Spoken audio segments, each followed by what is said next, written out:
Welcome. I'm Karen Field Bullock, and this is lesson number 4 in my course, A Spiritual Path to True Love. Today's lesson is part of a segment called Love and Love's Opposites. Previously, I've offered my own definition of love as the natural human reaction to profound goodness perceived. After that, I revealed some of love's opposites, love's polar opposite, love's existential opposite, and 3 of love's spiritual opposites. Today, I want to focus on the positive and talk more about what love is by describing different types of love. But at the end of the lesson, you'll hear a little bit about what I call shadow opposites. Historically, the ancient Greeks came up with names for several different types of love. Eros, sexual passion and desire. Philia, affectionate love, including friendship and loyalty. Storge, a love of family members. Ludus, playful or flirtatious love. Mania, obsessive love, like you can't get them out of your head. Pragma, enduring love, mature love, patient and tolerant. Philutia, I think it's pronounced, it's healthy self-love and self-respect. And agape or agape, I've heard both pronunciations, selfless, unconditional love, universal love, and the purest form of love. Now, as I look over this list, the first thing I notice is that romantic love is missing. Maybe the ancient Greeks considered romantic love part of Eros.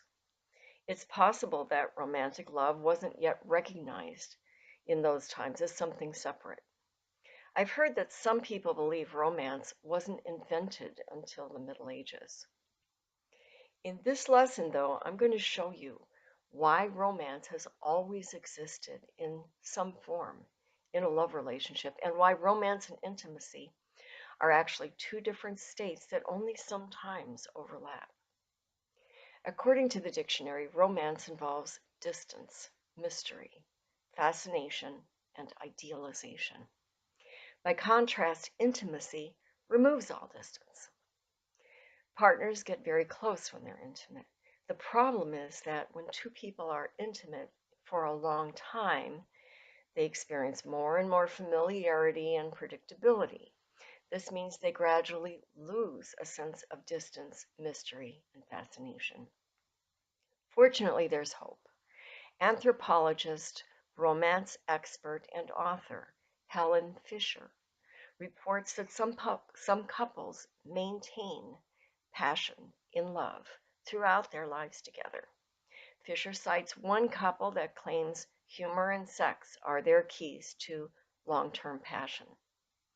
Since humor often contains an element of surprise, and sex is endlessly fascinating to some, this formula for success may also support ongoing romantic feelings. Another glimmer of hope comes to us from the Lebanese-American author, Khalil Gibran, who said, "Let there be spaces in your togetherness, and let the winds of the heavens dance between you." I also believe romance would flourish for more couples if people better understood the nature of romance itself. Romance is a much broader phenomenon than most people think. We tend to see romance as basically a feminine need, and that's part of the problem. According to the dictionary, the word romance isn't just a form of love or another term for a love affair. It's also defined as a long medieval story about the extraordinary adventures and mysterious heroic deeds of noble knights, like the tales of King Arthur. Since adventure and heroism are generally considered masculine ideals, the concept of romance itself has both a masculine and a feminine interpretation. As we all know, romantic feminine ideals include beauty, personal connectedness and cooperation, and being receptive and being responsive. It's easy to see how early in the dating process, with all the focus on the woman's personal beauty, the beautiful environment of candlelit dinners, or the mysterious aura of a moonlit evening. And the personal connections being formed on dates would bring out romantic feelings for women or anyone on their feminine side.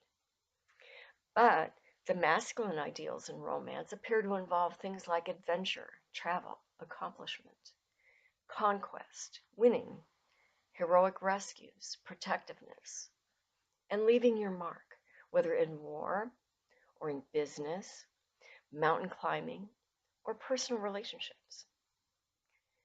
Men or anyone on their masculine side often have a big romance about fighting heroically and winning, whether in sports, the military, law, or elsewhere. Even medical professionals see themselves as fighting disease to heroically rescue sick people. People on their masculine side also tend to idealize careers in general, and the notion of working long hours seems to be somewhat romantic to both men and women who are expressing their masculine side. Men often view dating women as conquering them and then moving on to their next quest. Or they may view dating women as the search to find a special lady to rescue and protect.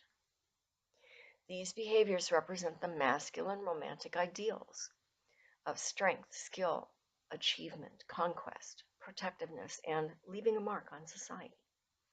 Based on this expanded awareness around the meaning of romance, I believe romance is a human need, every bit as important and every bit as motivating for men as it is for women.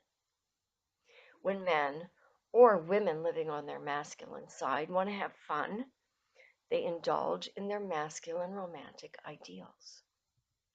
They may gravitate towards playing games they can win, goals they can accomplish, awards they can earn, damsels in distress they can rescue, or towards contributions they can make to society that they can name after themselves, leaving their mark on society. The need for masculine romance shows up whether men play video games all day long, or play a sport, or dedicate themselves to their career, or become a player. Similarly, when women or men living on their feminine side want to have fun, they look to feminine romantic ideals. They may shop for items to beautify their home, for makeup or clothing and accessories to beautify themselves. Or they may find ways to be kind and nurturing to others so they can experience and express their inner beauty. Or they may spend their time talking to friends and sharing personal experiences as a way of strengthening their personal connections with others. In relationships, men and women often fail to appreciate the romantic needs of their partners because they don't fully understand the broader nature of romance.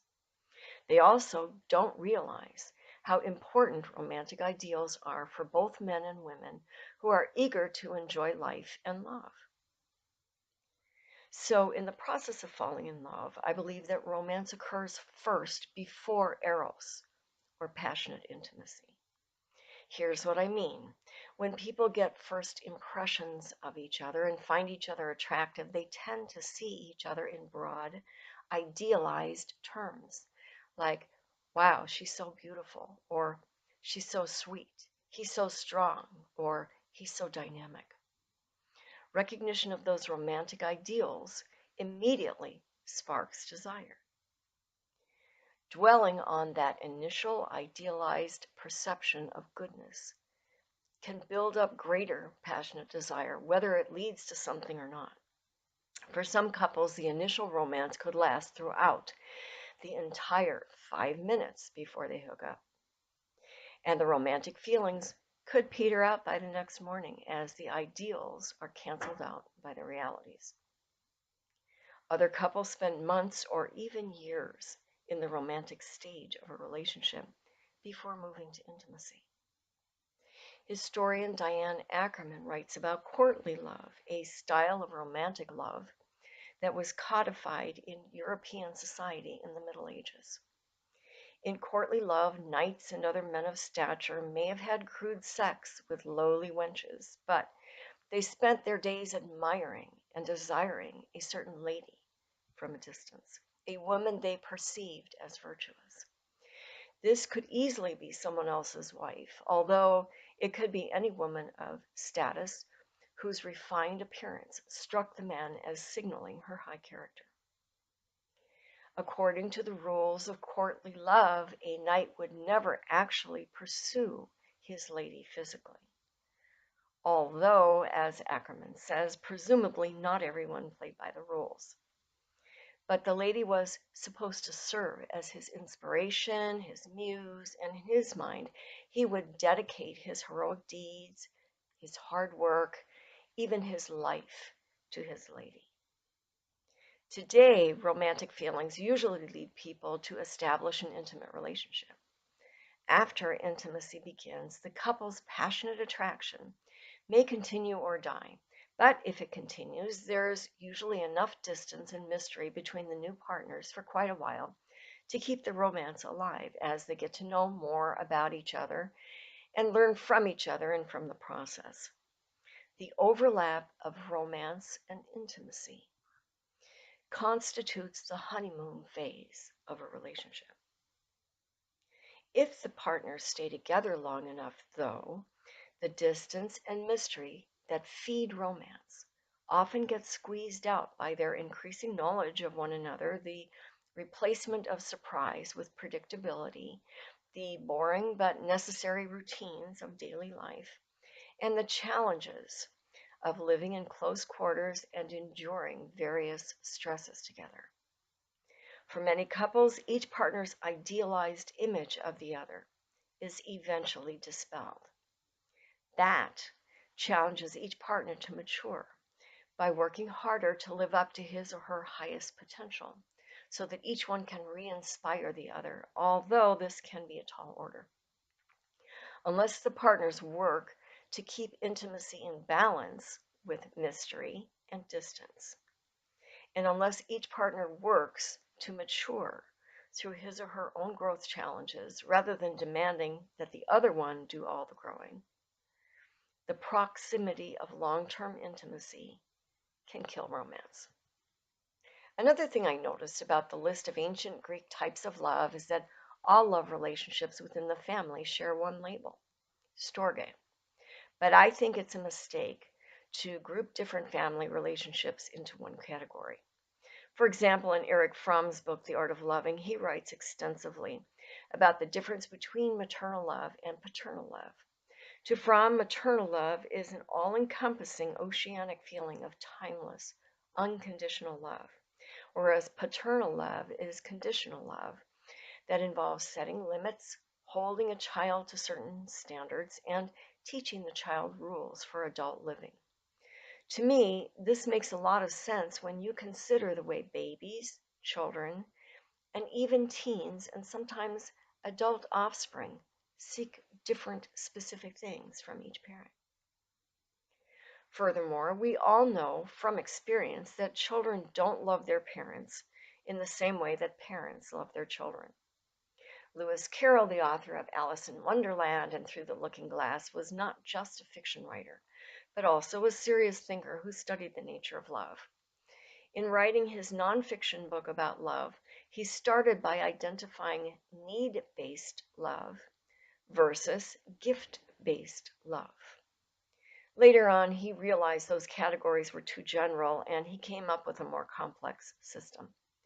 But in broad terms, need-based love seems to describe a young child's love for its parents. And gift-based love could describe parental love for a child. Moreover, the love of siblings seems different than the love of other family members. Sibling love might be called brotherly love, and yet children are known for their infantile jealousy and sibling rivalry, overall competition for their parents' attention and approval. I would call sibling love a form of triangular love, at least while the children are young. That's because the primary relationship of each child is with its parents.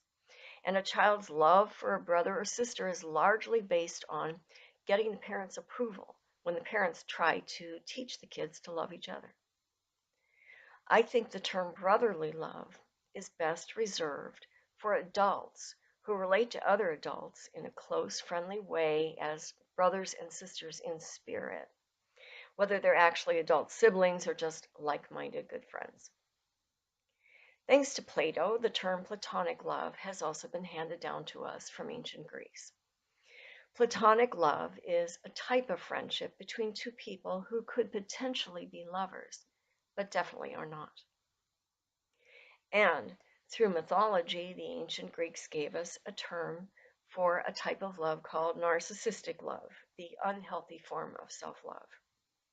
The Greek myth describes a handsome man named Narcissus who scorned all females, thinking they just wanted to control him. He became infatuated with his own reflection in the water, and one day, longing to touch his beautiful reflection, he fell in and drowned. Presumably, this story teaches us that narcissism is self-destructive. Now, when I shuffle around the different types of love, one way I view them is on a continuum between personal love and impersonal love. For instance, all of the different types of family love would be pretty personal. Both healthy self-love and unhealthy self-love or narcissism are highly personal, reserved entirely for you. You might think eros or sexual passion would be highly personal, but for some people of the Don Juan persuasion, it's probably a lot less personal. Ludus, too, could be more or less personal, since one person might flirt with someone special, while another might flirt indiscriminately, acting like it's personal when it's not. The last type of love I want to cover today is the love of God. This includes God's love for us and how we as human beings can love God. Now, for all you atheists out there, I'm going to connect this concept to your views in just a moment. So, from the biblical book of Genesis, God's love for humanity seems incomprehensible at best. We see God deciding to wipe out all creatures on earth through a massive flood, except for his faithful servant Noah and the wife and family, along with 2 of each animal for preservation of species, because God thought that other than Noah, humans weren't behaving well and deserved to die. From the book of Job, we see God boasting to Satan about how faithful Job was and how much Job loved God, as proven by his obedience to God's will. After Satan doubted him, God brought all sorts of hardships to Job's life to test his faith, just to show Satan. Because poor Job continued to believe in God's goodness despite his suffering, God proved his point to Satan. God then restored Job's health and blessed him with new success. It seems the God of the Old Testament feels loved when people honor and obey him. However, if we actually exercise free will instead of being obedient, the God of Genesis might rather see us dead. Meanwhile, the God of Job might mess us up just to prove to Satan how much we love him. This version of God is reminiscent of an abusive man who, in the tradition of the paterfamilias of ancient Rome, reserves the right to subjugate and even kill his wife or any family member who doesn't serve and thank and worship and obey him, regardless of how badly he treats them. It's the ancient masculine ideal, the old construct of masculinity that is currently rearing its ugly head in our world as it thrashes about, taking some of its final gasps before eventually dying out throughout the civilized world in the coming decades and centuries. The God of Jesus, however, is described as all-powerful, all-knowing, and all-loving, which leaves us to be perplexed about how God could give us a world filled with destructive forces like war, crime, disease, famine, and other natural disasters. But Whether or not we can believe there's a greater good behind the obvious bad events and forces on earth, at least this God represents the ideal of perfect love and knowledge, along with perfect power. This suggests the construct of masculinity in which men who consider their intelligence and loving concern for others in balance with, or sometimes more important than, their raw power in pursuit of obedience, both in the family and in society. It's a more liberal, modern image of manhood, one that took greater root in Western society during the Enlightenment era, and that has continued to gradually displace the older masculine ideal. The bigger question to me is, how do we love someone or something that seems perfect? To be perfect isn't human. And when you're looking for true love, you are seeking a real, live human being, not an all-powerful master who you have to obey or a cartoon superhero. Sir Edmund Burke talked about this in his essay on the sublime and the beautiful. He said we can admire things that are sublime, vast and terrifying, like the Grand Canyon when you're standing at the edge, or the idea of God, or even a world great work of art that's considered perfect. But we don't feel tenderness towards something so great and perfect. By contrast, Burke explained that flawed beauty can inspire feelings of tenderness and sentimentality that the sublime cannot. Speaking from his male perspective, he said beauty inspires love partly because beautiful women are smaller and flawed and graceful and elegant in their own ways, not overwhelmingly sublime. Burke wrote his essay in a very sexist, male-dominant time and place. But I think the underlying principle is this. When either men or women present themselves as perfect, it's possible to admire them, but not to feel deep love. Personal flaws, as well as elements of outer and inner beauty, in whatever forms they come, make us lovable. Some years ago, while working on a freelance writing assignment, I encountered a woman who was on the executive board of the organization. She was very fit and physically beautiful, tall, sleek, with long hair and expensive clothes. She had a sophisticated ability to converse with many types of people, and she was quite proud of herself as a big fundraiser for the organization. She looked me up and down like I wasn't up to standard, and she was visibly jealous of the attention I received from the organization's president. Yet, behind the scenes, she complained to a coworker that she was frustrated because she just couldn't find a husband, and she couldn't understand why. I think the way she acted, like she was so perfect, was part of the problem for her. If she could accept and admit to her own imperfections, then my flaws wouldn't have made her feel so superior. And maybe she mistakenly thought that she could win the tenderness and affection of a man through being accomplished and nearly perfect. Overall, the love of God, or the sublime, consists in admiration and respect, but not personal tenderness. It's an impersonal form of love. The love of a man or woman for his or her particular personal styles of inner and outer beauty, with particular quirks and flaws, make a richer experience of love possible.